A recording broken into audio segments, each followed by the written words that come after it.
Saya Yusuf Sari Putra berperan sebagai ketua.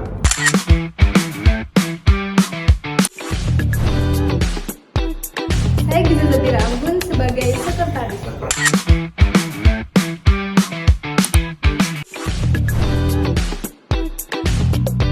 Saya Siti Habibah berperan sebagai koordinator humas.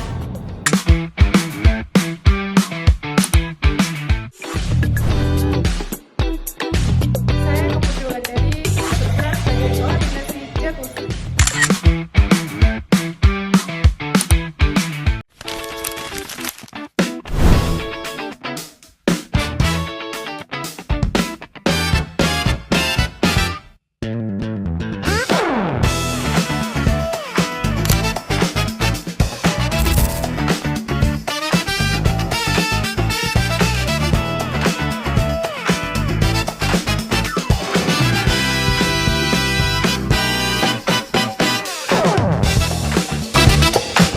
Sudah hampir 1 semester organisasi ini berjalan, tapi masih banyak program yang belum terlaksana. Kehadiran anggota menurun dan media sosial juga tidak aktif.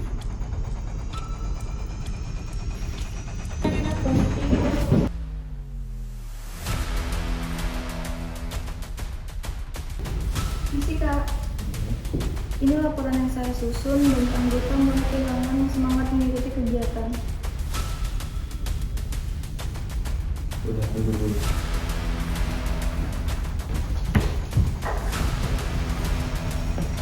Maaf Kak, saya terlambat. Tadi baru selesai ngecek akun Instagram. Dan juga maaf saya terlambat soalnya lagi bicara dengan beberapa anggota. Oke, baik, ya udah silakan dulu.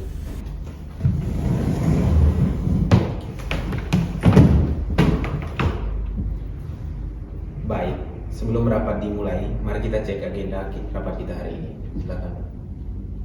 Oke, agenda kita hari ini adalah yang pertama evaluasi kondisi organisasi, yang kedua ada mencari penyebab penurunan kinerja, dan yang ketiga ada menentukan solusi, yang keempat ada menyusun rencana tindak lanjut. Oke, baik. Jika semua setuju, rapat kita dimulai. Dah. Assalamualaikum warahmatullahi wabarakatuh. Waalaikumsalam warahmatullahi wabarakatuh. Baik, terima kasih atas kehadiran teman-teman hari ini. Tujuan rapat hari ini yaitu mengevaluasi organisasi yang saat ini mengalami penurunan aktivitas dan mencari solusi bersama. Baik, saya sebagai sekretaris akan mencatat seluruh jalannya rapat sebagai laporan resmi. Oke, baik. Kita mulai dengan kondisi organisasi.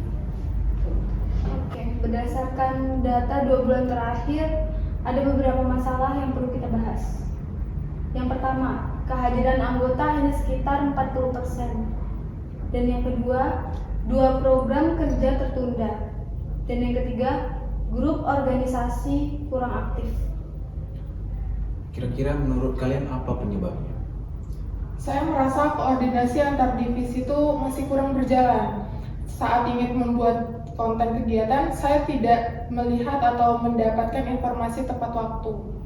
Saya juga melihat anggota itu mulai kehilangan motivasi karena merasa pendapat mereka kurang didengar. Itu masukan yang bagus.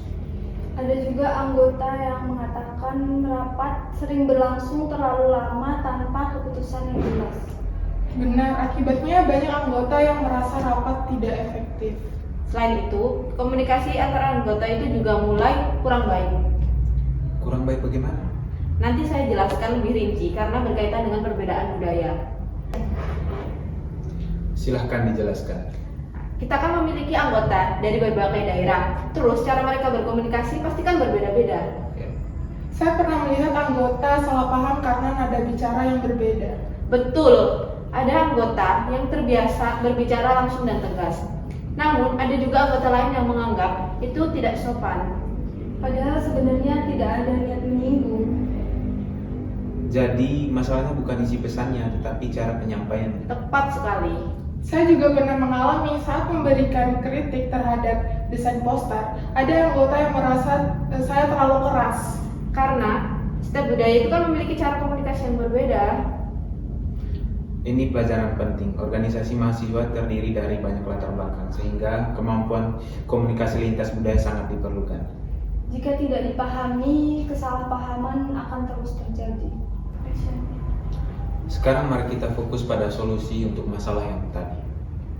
Saya mengusulkan jadwal rapat yang lebih teratur dan agenda rapat dibagikan sebelum rapat berlangsung. Ya, itu bagus. Coba pendapat teman-teman yang lain. Kalau saya mengusulkan pada setiap divisi itu harus menunjuk satu orang sebagai penghubung sehingga informasi tidak terputus. Saya juga mengusulkan program mengenal budaya teman kita. Bisa dijelaskan lebih lanjut? Jadi, setiap bulan itu ada sesi singkat di mana anggota itu memperkenalkan budaya daerahnya. Nah, itu menarik sih. Nah, selain mempererat hubungan, kegiatan ini bisa menjadi konten di media sosial kita. Setuju. Kita juga perlu membangun budaya menghargai pendapat. Dengan misalnya tidak memotong pembicaraan orang lain saat rapat, gitu. Dan juga setiap kritik itu harus disampaikan secara sopan dan serta membangun. Oke, siap. Baik, saya akan simpulkan hasil rapat kita hari ini. Jadi keputusan rapat hari ini yang pertama yaitu membuat jadwal rapat secara rutin. Lalu yang kedua, membagikan agenda sebelum rapat. Lalu yang ketiga itulah mengaktifkan kembali media sosial organisasi. Lalu yang keempat, menunjukkan koordinator komunikasi setiap divisi. Yang kelima, mengadakan kegiatan sharing lintas budaya. Lalu yang keenam itu adalah melakukan evaluasi bulanan. Apakah semua setuju? Setuju, Kak. Setuju.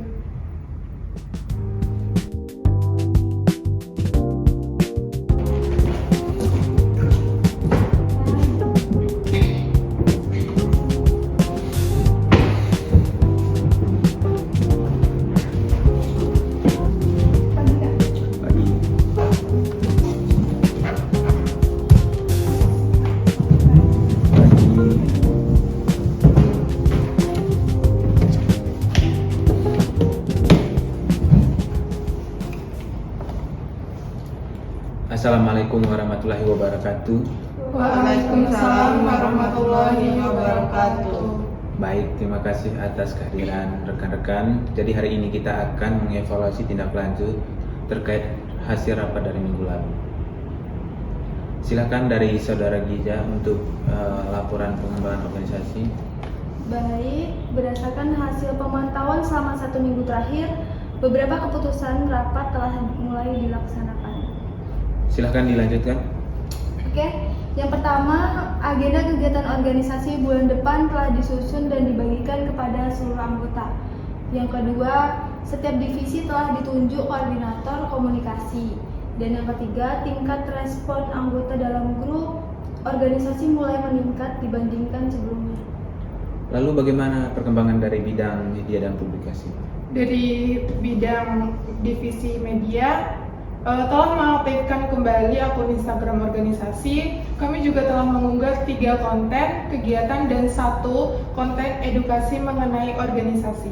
Ya, lalu bagaimana respon yang diberikan? Untuk jumlah interaksinya meningkat. Selain itu, beberapa anggota juga mulai kembali aktif dan mengirimkan dokumentasi kegiatan. Ya, baik. Selanjutnya laporan dari bidang hubungan antar anggota. Saya telah melakukan diskusi dengan beberapa anggota. Sebagian besar menyampaikan bahwa suasana komunikasi itu mulai membaik dan mereka merasa lebih nyaman dalam menyampaikan pendapat. Alhamdulillah, ini perkembangan yang cukup baik ya teman. Hari ini merupakan kegiatan program mengenal budaya teman kita yang merupakan hasil keputusan rapat organisasi. Jadi tujuan kegiatan hari ini adalah meningkatkan pemahaman dan toleransi antara anggota yang berasal dari latar belakang budaya yang berbeda. Kegiatan ini juga akan menjadi dokumentasi sebagai media publikasi di organisasi. Baik, saya akan mulai dengan memperkenalkan salah satu budaya daerah yang saya ketahui. Misalnya tuh, saya berasal dari daerah yang memiliki banyak komunikasi yang cukup terbuka dan langsung pada inti pembicaraan dalam lingkungan saya. Cara tersebut dianggap sebagai bentuk kejujuran dan efisiensi. Namun, saya menyadari bahwa tidak semua orang memiliki kebiasaan yang sama. Saya baru mengetahui bahwa cara berkomunikasi setiap daerah ternyata memiliki karakteristik yang berbeda. Ya, benar. Oleh karena itu, kita tidak boleh langsung menilai seseorang hanya berdasarkan cara berbicaranya. Dengan memahami perbedaan ini, kita dapat mengurangi kesalahpahaman dalam organisasi kita. Itulah pentingnya komunikasi lintas budaya. Baik, setelah beberapa program dilaksanakan, apakah masih terdapat kendala? Menurut saya, masih ada beberapa anggota yang belum aktif berpartisipasi. Saya setuju, namun jumlahnya sudah jauh berkurang dibandingkan sebelumnya. Berdasarkan data yang saya catat, tingkat kehadiran anggota meningkat dari sekitar 40% menjadi hampir 70%. Baik, itu menunjukkannya adanya kemajuan. Namun kita tetap perlu menjaga konsistensi agar semangat anggota tidak kembali menurun. Saya juga mengusulkan agar kegiatan lintas budaya dilaksanakan secara rutin setiap bulan. Saya setuju, selain mempererat hubungan antar anggota, kegiatan tersebut juga dapat menjadi identitas organisasi kita. Baik, apakah usulan tersebut dapat disetujui? Setuju. Baik, usulan diterima dan akan dimasukkan ke dalam program kerja organisasi.